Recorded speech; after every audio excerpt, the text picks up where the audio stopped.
I've heard from everybody all across the country about the need for infrastructure. How many times have we heard this is infrastructure week the last 4 years? About every second week was infrastructure week, but no infrastructure was built. Well, this is an 8-year program that invests in our roads, our bridges, broadband, airports, ports, and fixing our water systems. It's going to repair our VA hospitals across the country. Many of them are more than 50 years old and are in real need of help.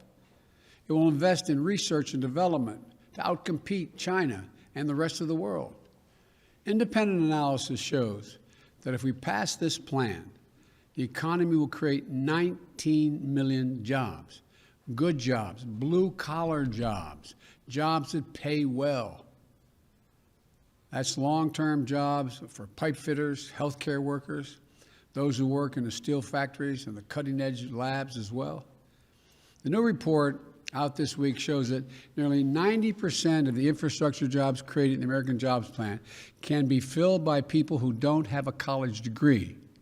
75% of those good-paying jobs don't need an associate's degree. It's a blue-collar blueprint for increasing the opportunity for people.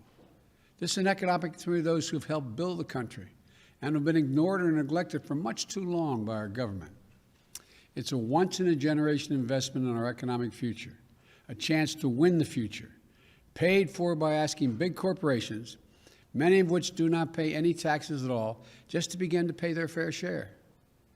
And it won't raise a penny tax on a family making less than $400,000 a year. No federal tax. No addition. When Congress comes back after this Easter break, I'm going to begin meeting with Democrats, Republicans about this plan. I've spoken to Republicans on the phone. I'm going to be looking forward to meeting with them. They all have their ideas about what it will take, what they like and what they don't like. That's a good thing. That's the American way. Debate is welcome. Compromise is inevitable. Changes in my plan are certain. But inaction is not an option.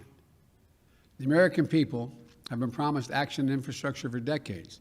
They've been promised that after our leaders would take our country and make it more competitive for decades. I've made my plan to address this long overdue need, and it's clear.